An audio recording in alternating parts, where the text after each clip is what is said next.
They didn't have computers when I was in school, so it's totally new.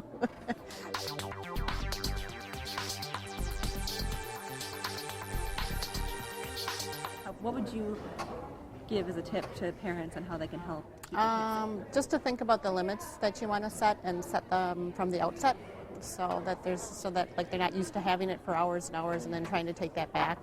So kind of do the guidelines up front, so and what the expectations are.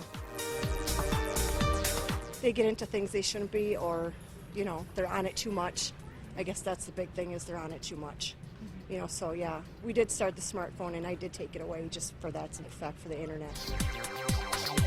We definitely have a rule, nothing in bedrooms, so everything's centrally located, so my husband and I can keep an eye on what they're doing and make sure that it's age appropriate. Well, first of all, for safety-wise, anytime you have a device like this, you'd want to keep it in an open area that parents can actually be observing what's going on. I would encourage parents to actually be part of the learning process, because kids, again, are going to need that guidance, they're going to need that instruction. By working together, I feel confident that we can actually accomplish that. I have 4 children, and I would tell you if they were high school age or middle school age at this point in time, there were 2 of my kids who I would have no problem giving them a device and having them take it to school.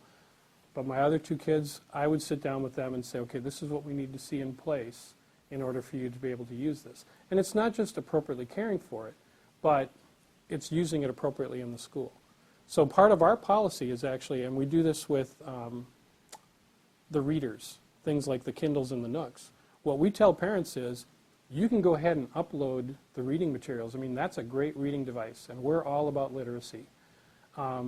You can go ahead and load the different things you want your kids to read on that particular device. They can bring them to school, and they'll have reading time that they'll be able to use that device. But if you have any issues about your child damaging it at school, or getting it lost, or getting it stolen, or not using it appropriately, then please keep the device at home.